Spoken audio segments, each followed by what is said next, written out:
भारत आज़ादी के 75 साल पूरे होने से अमृत काल मना रहा है और यही हमारा देश प्रभावशाली विकास गाथा का एक बेहतरीन उदाहरण बन चुका है। नमस्कार, मैं हूँ स्नेहा पात्रो और आप देख रहे हैं भारत एनालिसिस। आज़ादी के 75वें वर्षगांठ के अवसर पर प्रधानमंत्री नरेंद्र मोदी की सरकार ने हर घर तिरंगा अभियान शुरू किया और देशवासियों ने बड़े सम्मान के साथ अपने अपने घरों पर तिरंगा लगाया भी।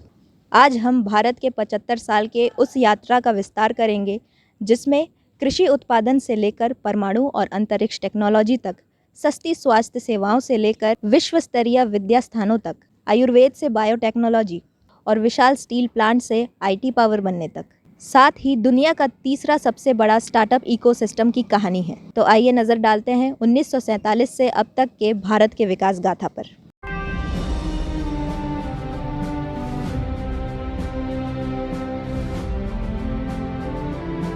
15 अगस्त 1947 को भारत को ब्रिटिश शासन से आज़ादी मिली।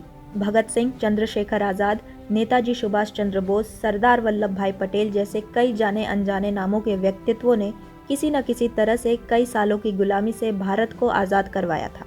उस साल पहली बार देश के प्रधानमंत्री पंडित जवाहरलाल नेहरू ने दिल्ली के लाल किले के लाहौरी गेट पर स्वतंत्र भारत का राष्ट्रीय ध्वज फहराया था। 12 सितंबर 1948 में हैदराबाद भारत के डोमिनियन में शामिल हुआ। असल में 1947 में जब ब्रिटिश भारत से चले गए तो उन्होंने विभिन्न रियासतों को भारत या पाकिस्तान में शामिल होने या एक स्वतंत्र राज्य के रूप में रहने का विकल्प दिया। उस वक्त हैदराबाद 7वें निज़ाम मीर ओस्मान अली खान के शासन में था, जिसने भारत के अधिराज्य में शामिल होने से मना कर दिया था। सितंबर 1948 में हैदराबाद पुलिस कार्रवाई का कोड नाम था ऑपरेशन पोलो, जिसके तहत भारतीय सशस्त्र बलों ने निज़ाम शासित हैदराबाद पर आक्रमण किया और राज्य को भारतीय संघ में मिला लिया। 27 जुलाई 1939 के कराची समझौते पर भारत और पाकिस्तान के सैन्य प्रतिनिधियों द्वारा हस्ताक्षर किए गए। संयुक्त राष्ट्र आयोग के देखरेख में 1947 के भारत पाकिस्तान युद्ध के बाद कश्मीर में युद्ध विराम रेखा की स्थापना की गई, जिसकी निगरानी तब से संयुक्त राष्ट्र के पर्यवेक्षकों द्वारा किया जा रहा है। 26 जनवरी 1950 को भारत का संविधान प्रभावी हुआ। भारत सरकार अधिनियम यानी the government of India act 1935 को द कॉन्स्टिट्यूशन ऑफ इंडिया से बदल दिया गया और भारत का डोमिनियन भारत गणराज्य बन गया। सर्वोच्च कानून होने के नाते भारत का संविधान लागू होने से हर साल 26 जनवरी को भारत अपना गणतंत्र दिवस मनाता है। 1951 में पंडित जवाहरलाल नेहरू ने संसद में भारत की पहली पंचवर्षीय योजना यानी द 5 ईयर प्लान प्रस्तुत किया।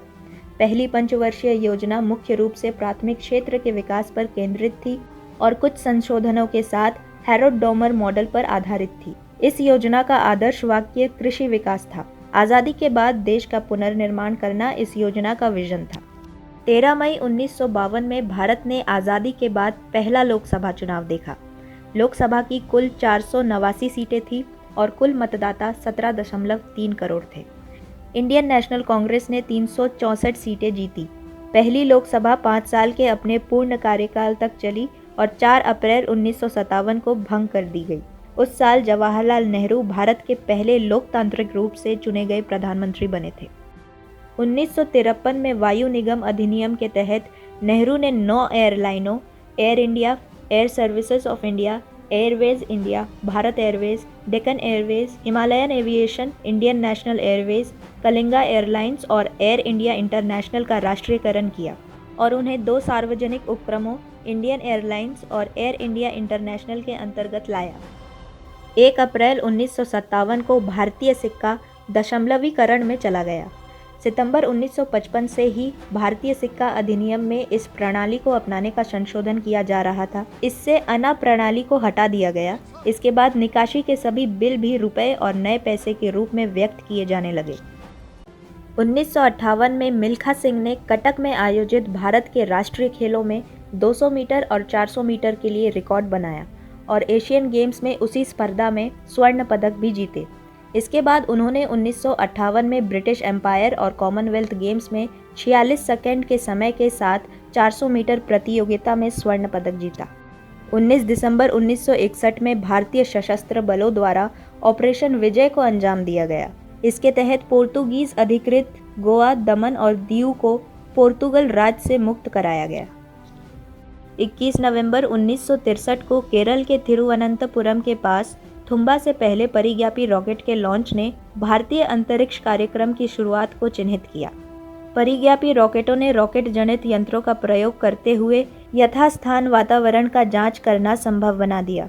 आधुनिक भारत की अंतरिक्ष यात्रा में यह पहला मील का पत्थर था। यह उपलब्धि डॉक्टर विक्रम साराभाई और उनके तत्कालीन साथी डॉक्टर एपीजे अब्दुल कलाम के दिमाग की उपज थे। जनवरी 1966 में लाल बहादुर शास्त्री की आकस्मिक मृत्यु पर इंदिरा गांधी को कांग्रेस पार्टी का नेता नामित किया गया था और पार्टी के लेफ्ट राइट विंग के समझौते के साथ वे भारत की पहली महिला प्रधानमंत्री भी बनी।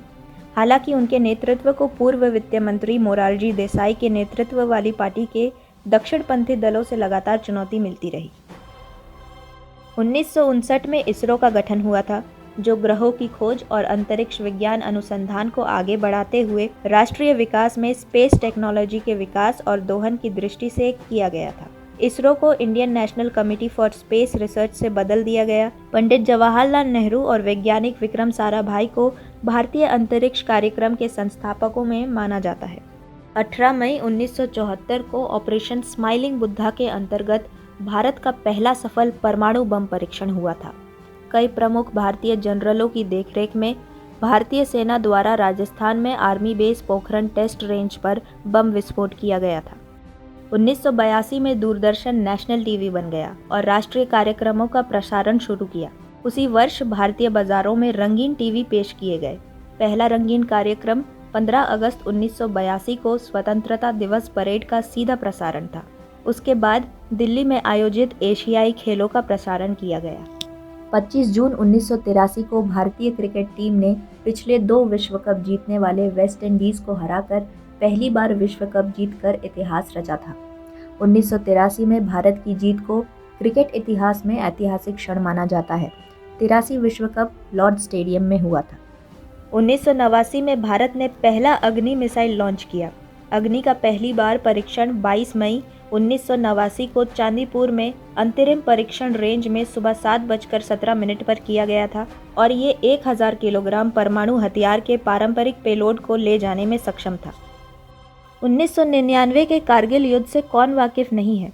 26 जुलाई को भारत ने कारगिल युद्ध में पाकिस्तान पर जीत की घोषणा करके नियंत्रण रेखा पर 3 महीने के युद्ध को समाप्त किया और ऑपरेशन विजय के सफल समापन को चिन्हित किया। 2007 में भारत की पहली महिला राष्ट्रपति प्रतिभा पाटिल बनी। एक भारतीय राजनीतिज्ञ और वकील होने के साथ साथ उन्होंने देश की राष्ट्रपति का पद 2007 से 2012 तक संभाला। चंद्रयान-1 चंद्रयान कार्यक्रम के तहत पहली भारतीय चंद्र जांच थी, जिसे 22 अक्टूबर 2008 को इसरो द्वारा लॉन्च किया गया था।